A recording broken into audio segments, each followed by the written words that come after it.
আজকে ওসমান হাদির হত্যার বিচারের জন্য তার স্ত্রীকে ইনকিলাব মঞ্চে এসে বসে থাকতে হইতো না। আজকেও জাবের ভাই ইনকিলাবের, আজকেও জাবের ভাই গুলিবিদ্ধ হয়েছে। ওসমান হাদিকে গুলি করে দুনিয়ার থেকে বিচার করলো, আজ পর্যন্ত তার বিচার হলো না। ডক্টর ইউনূস সাহেব, আপনি ক্ষমতায় থাকার পরেও আরেকজন ভাই গুলিবিদ্ধ হলো। এর মানে হলো আপনি এর মনে হয় মূল নাট্যকার। কে ঈমান হরণ করতে চাও, তাইলে মুসলমানের সন্তানের হাতে এখন মোবাইল নামক গজব উঠায় দাও, এমনিতেই তাদের ঈমান নষ্ট হয়ে যাবে। কথা বলেন ঠিক না বেঠিক? ঈমান নষ্ট করার জন্য এই মোবাইল ফোন পীর মানে না, মুরিদ মানে না, হুজুর মানে না, মুফতি মানে না, মুহাদ্দিস মানে না। মোবাইলের ভিতরে ঢুকলে উলঙ্গ ছবি আসে কি আসে না? বেহায়াপনা নারীর ছবি আসে কি আসে না? হুজুর তখন কি চোখ বন্ধ করে মোবাইলের দিকে তাকায়া থাকে না চোখ দিয়েই তাকায়া থাকে? তাইলে বলেন বেগানা নারীর দিকে যে তাকাইলাম, যার ভিতরে পুরুষত্ব আছে তার নারী দেখলেই নেশা হবে। কথা বলেন ঠিক না বেঠিক? যার কোনো পুরুষত্বই নাই, ও যদি 1000 বার নারীর দিকে তাকায় ওর কোনো সমস্যাই হবে না। সমস্যা হবে? গাওরার কাছে যদি মুরগি বাগি দেন, গাওরা কি রাখবে? হে বলেন রাখবে? আপনি যদি বলেন আমাদের এলাকায় তো অনেক গাওরা আছে, শিয়াল আছে, রাত্রেবেলা মুরগির খোপটা আমি সুন্দর করে গুছায় রেখে দিলাম, সুন্দর করে ফাঁকা করে রেখে দিলাম, আর ঢোল দিয়ে দিলাম, এই গাওরা শিয়াল শোন, খবরদার একটা মুরগিও যেন তোরা হাত দেস না, একটা মুরগিও যেন খাস না, যদি প্রয়োজন হয় আমি মালিক আছি, আমাকে বইলা তোরা সিগনাল দিয়ে নিয়ে যাই।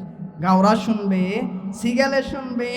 নারীকে বেপরদায় রাখার পরে আপনি নারী বেপরদায় চলাইতেছেন বাবা, এমন বোরকা নারীকে পরাইতেছেন যে বোরকা দেখলে যুবক একবার তাকায় না, বারবার নারীর দিকে তাকায়, নারীর প্রত্যেকটা অঙ্গ প্রত্যঙ্গ দেখা যায়।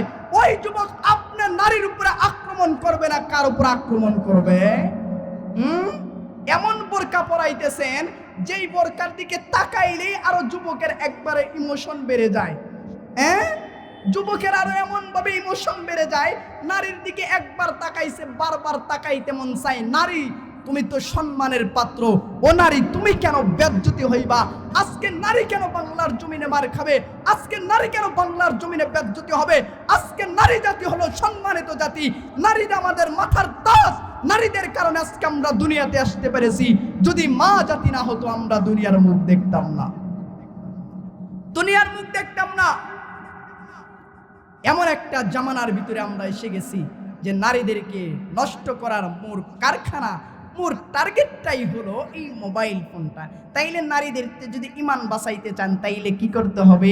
নারীদের হাত থেকে এইটা সরাইয়া দেন, সরাইয়া দিয়ে সর্বপ্রথম নারীদের হাতে আল্লাহর কালাম যদি উঠাইয়া দিতে পারেন, নারী দামি হয়ে যাবে, নারীর পেট দামি হয়ে যাবে, নারীর ঘর দামি হয়ে যাবে, স্বামী দামি হয়ে যাবে, সম্পদ দামি হয়ে যাবে, সন্তান দামি হয়ে যাবে।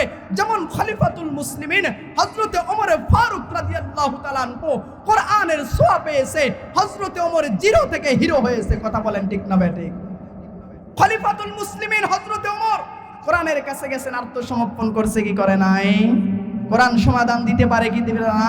সব কিছুর সমাধান একমাত্র কোরআনই দিতে পারে। রাষ্ট্র কিভাবে চালাইবেন, কিভাবে সমাজ চালাইবেন, কিভাবে সংসার চালাবেন, কিভাবে ঘরের নারীকে চালাবেন, সব কিছু মেনটেন একমাত্র কোরআনই করতে পারে। কোরআন যদি আপনি পরিবারে, সমাজের ভিতরে, রাষ্ট্রের ভিতরে চালাইতে পারেন, তাইলে এই যে আজকে কোনো দল নাই, দ্বিমত নাই, কে আওয়ামী লীগ করলো, কে বিএনপি করলো, কে জামাত ইসলাম, কে জাতীয় পার্টি, কে জন্মনাই, কে খেলাফত মজলিস, এটা দেখার কোনো দরকার নাই।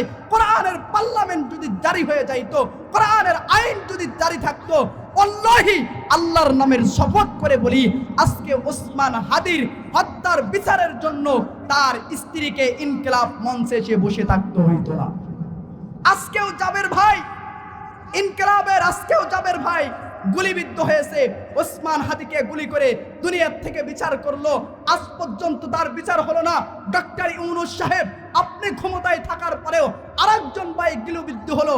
এর মানে হলো আপনি এর মনে হয় মূল নাট্যকার, এর মনে হয় আপনি মূল নাট্যকার। নাইতে বা এক্ষুনি ধরতে পারলাম না আরেকজন ভাই গুলিবিদ্ধ হলো, কারণ কি? এটা কি কোনো রাজনীতি হবে? বলেন রাজনীতি হবে? আমি মুসলমান, আমার শরীরে মুসলমানের রক্ত বইছে, মুসলমানের প্রতি আমার টান লাগবে, আমার বংশের প্রতি আমার টান লাগবে। যত বংশের একটা কালেকশন আছে, এ ভাই এক মুসলমান লাঞ্ছিত হবে, আর এক মুসলমান চিৎকার করে কাঁদতে থাকবে, এক মুসলমান অপমানিত হবে, আর এক মুসলমান চিৎকার করে কাঁদতে থাকবে।